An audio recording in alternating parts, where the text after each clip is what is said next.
Bonjour les amis et bienvenue sur Terre Noire. Vous connaissez certainement une école comme ESG ou encore EDC Paris Business School ou EM Business School. Les écoles que je viens de citer les amis sont simplement des exemples que je viens de citer ici. Donc je ne suis pas ici en train d'incriminer ces écoles. Je prends ces exemples parce que ce sont des écoles qui sont connues notamment pour les ressortissants africains qui passent souvent par le processus de Campus France, qui veut passer via les écoles privées dans la mesure où les sélections dans les universités publiques sont un peu plus compliquées. Beaucoup de jeunes africains se font arnaquer aujourd'hui, beaucoup de jeunes africains se font avoir aujourd'hui via le processus Campus France. Beaucoup de gens perdent de l'argent, des millions de francs CFA via le processus Campus France et c'est ce qu'on va voir dans cette vidéo.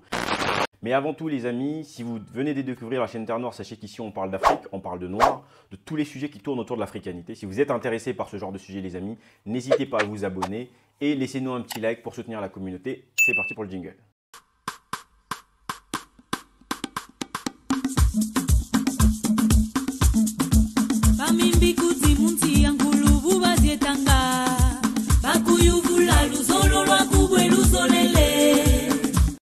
Alors, donc avant de rentrer dans le vif du sujet, on va rétablir un petit peu quelques informations. D'abord, Campus France. Qu'est-ce que c'est Campus France?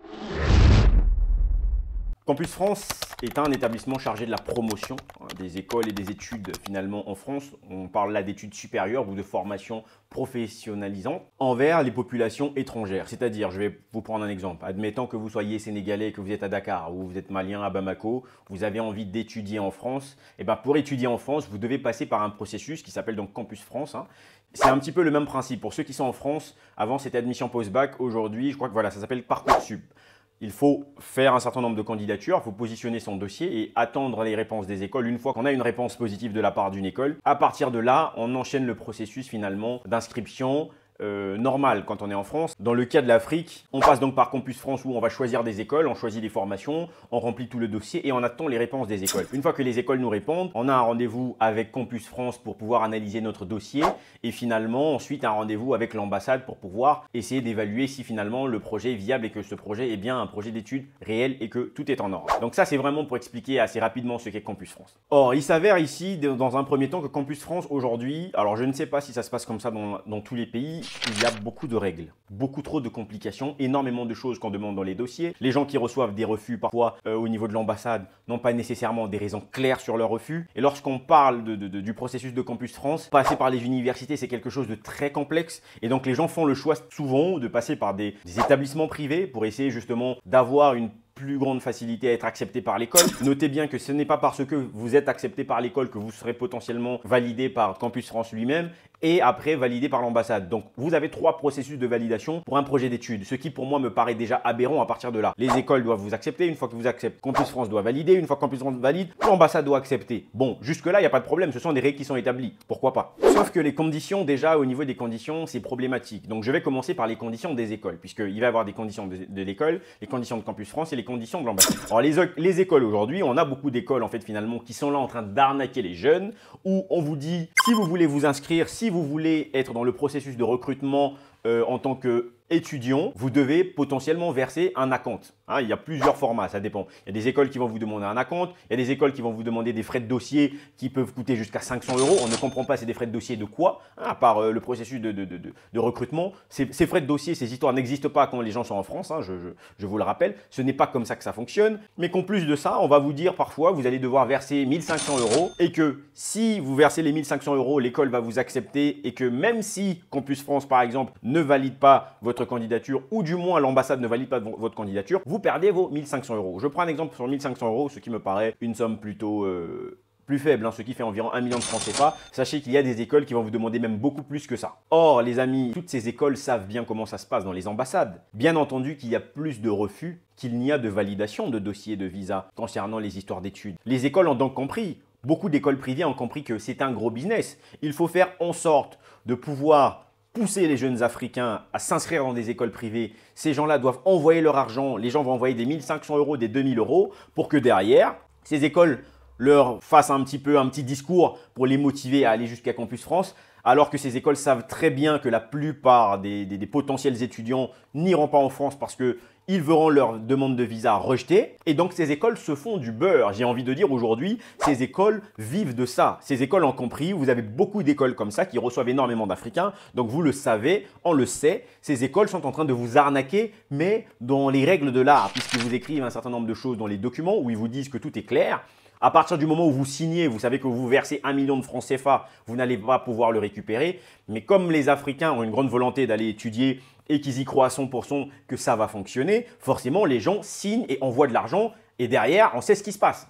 Mais pourquoi est-ce que les gens se font avoir aujourd'hui? Vous allez me dire, mais pourquoi beaucoup de jeunes Africains décident aujourd'hui d'aller donner de l'argent dans des écoles privées? Mais bien entendu, simplement parce que les universités sont beaucoup plus complexes. Les universités, pour accepter un très petit quota pour accepter les gens, et qu'en plus de ça, vu le nombre de personnes qui introduisent les dossiers, ils ont l'habitude de refuser. Il faut savoir que même en France déjà, beaucoup de gens ont du mal à pouvoir intégrer les universités. Donc lorsqu'on quitte l'Afrique pour pouvoir intégrer des formations, ce n'est pas aussi simple. Je vais vous prendre des exemples. Si par exemple vous venez d'Afrique et vous voulez faire droit, il faut savoir que s'inscrire en droit, par exemple, en France déjà dans une université, c'est quelque chose de compliqué. Imaginez maintenant, vous êtes à Bamako, vous êtes à Ouagadougou, vous voulez aller faire du droit.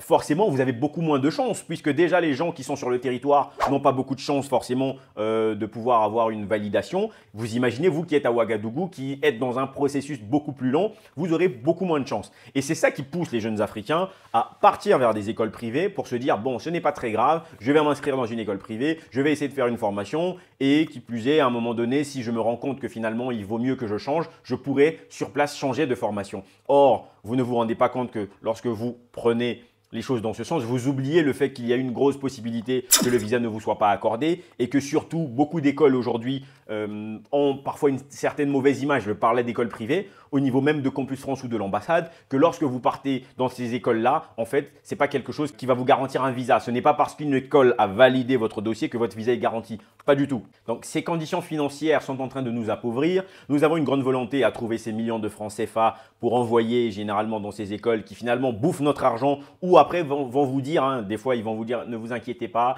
on va vous trouver une solution, vous pourrez vous réinscrire pour l'année prochaine et voilà, si l'année prochaine ça ne marche pas jusqu'à ce que vous vous rendez compte que bon finalement vous avez perdu 1500 ou 2000 euros et c'est parti à l'eau. Les amis, on sait déjà que les consulats se font un gros business sur la question des visas, tout le monde le sait, il y a plus de visas rejetés que de visas acceptés. À chaque fois qu'il y a une demande de visa, les gens versent de l'argent. L'État français reçoit cet argent. Ils se font un malin plaisir à bouffer cet argent. Et donc, à partir du moment où on sait que c'est comme ça, ces écoles-là, finalement, on a l'impression qu'ils ont compris que le gros business, c'est l'Afrique. Parce qu'à un moment donné, ce sont les mêmes personnes qui vont potentiellement critiquer les Africains, mais qui se nourrissent finalement des Africains. Sans les Africains, ces écoles privées ne sont rien. Ces écoles privées sont banalisées. Mais grâce aux Africains, ils arrivent à avoir des gros chiffres d'affaires, dont une partie de chiffre d'affaires gratuitement puisqu'ils ne font aucun travail.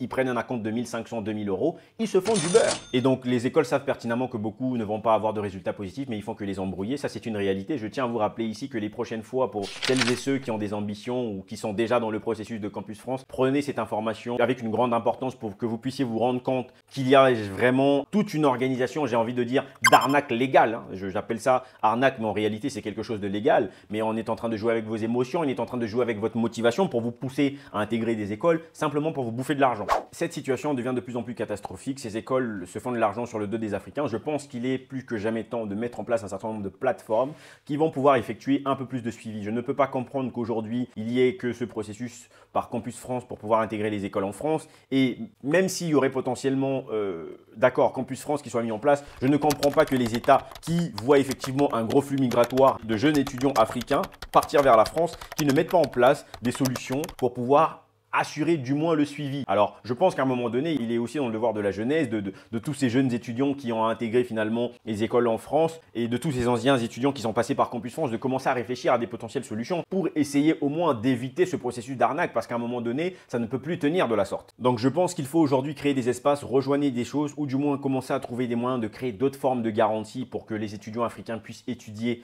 en Occident beaucoup plus facilement, principalement en France. On a l'impression que les étudiants africains ne sont pas nécessairement respectés respecter. Il y a eu quelques années, on parlait déjà d'augmentation de frais pour les étudiants africains, sachant que ces derniers dépensent déjà énormément. Donc, on comprend tout de suite que c'est quelque chose que nous, Africains, prenons à la légère, mais malheureusement, nous dépensons énormément. Là où on a l'impression de faire sortir les jeunes Africains comme des jeunes pauvres qui veulent aller chercher une forme de liberté, mais c'est encore sur le dos de ces jeunes Africains pauvres, en tout cas c'est l'image qu'on est en train de vendre aux gens, que finalement ces écoles vont se nourrir, ces écoles ont besoin de vous plus que jamais, mais vous ne vous rendez pas compte de l'importance que vous avez et je pense qu'aujourd'hui c'est une question qu'on doit commencer à aborder.